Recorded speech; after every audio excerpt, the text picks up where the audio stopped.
பிரியமாயிருக்கிறான். நம்ம ஆண்டவருடைய வார்த்தைகளுக்கு பிரியமாயிருந்தானா அவர் வார்த்தையை நம்ம கேட்டிருப்போம்.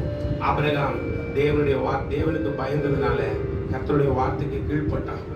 கர்த்தருடைய வார்த்தைக்கு கீழ்ப்படிந்து தம் மகனை கூட பலிபீடத்துல வச்சான். ஆபிரகாம் கீழ்ப்படிந்தான். அநேகர் கீழ்ப்படியாததுனால நான் பரிசுத்த ஆவியை கொடுக்கலன்னு நேற்று சொன்னார்.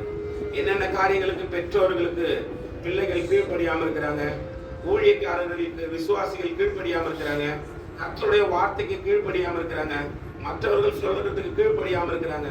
இதனால கீழ்ப்படிக்கிறவர்களுக்கு தந்தருளின பரிசுத்த ஆவியை பெற்றுக்கொள்ளலைன்னா நம்ம பரலோகராஜ்யம் போக முடியாது. பரிசுத்த ஆவியானவர் நம்முடைய மத்தியில வந்து நம்மை நிரப்பும்படியாக இன்று தீர்மானம் எடுங்க. ஆண்டவரே, நான் இன்று முதலே பெற்றோருக்கு நான் கீழ்ப்படிவேன், உடைய வசனத்துக்கு கீழ்ப்படிது. இன்னைக்கு தீர்மானம் எடுங்க.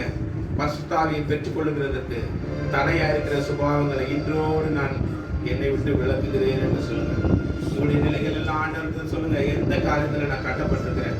எத்தனையோ ஒரு ஒப்பு கொடுத்து இந்த பகை எனக்குள்ள மாறவே இல்லை.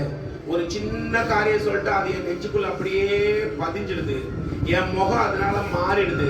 முகத்தை மாற்றக்கூடாது, முகம் மாறக்கூடாதுன்னு ஆண்டவர் பலமுறை சொல்லியும் முகத்தை மாத்தினதுக்கு ஒரு தண்டனை, ஆண்டவர் வார்த்தையை கேட்காததுக்கு ஒரு தண்டனை. இப்படியாய் ஆண்டவர் நம்முடைய சபைக்கு வயிறாக்கி கொண்டிருக்கிறார். ஜனங்களுக்காய் நான் இறங்கி வருவேன் என்று சொல்லியிருக்கிறார். இஸ்ரவேல் ஜனங்கள் மேல அதிக வைராக்கியம் இருந்தார். ஜனங்களுக்காய் என்னென்னதோ செய்தார். ஆனா அவங்க மீறினதுனால வழியில அங்கு இங்கு அழித்து போட்டார். அநேக காரியங்களினால மீதியானவர்கள் வாக்குத்தத்தத்தை சுதந்திரிப்பார்கள். நம்முடைய சபைக்கு ஆண்டவர் சொல்லியிருக்கிறாரு, உன்னில் மீதியானவர்கள் நன்மை அடைவார்கள் என்று.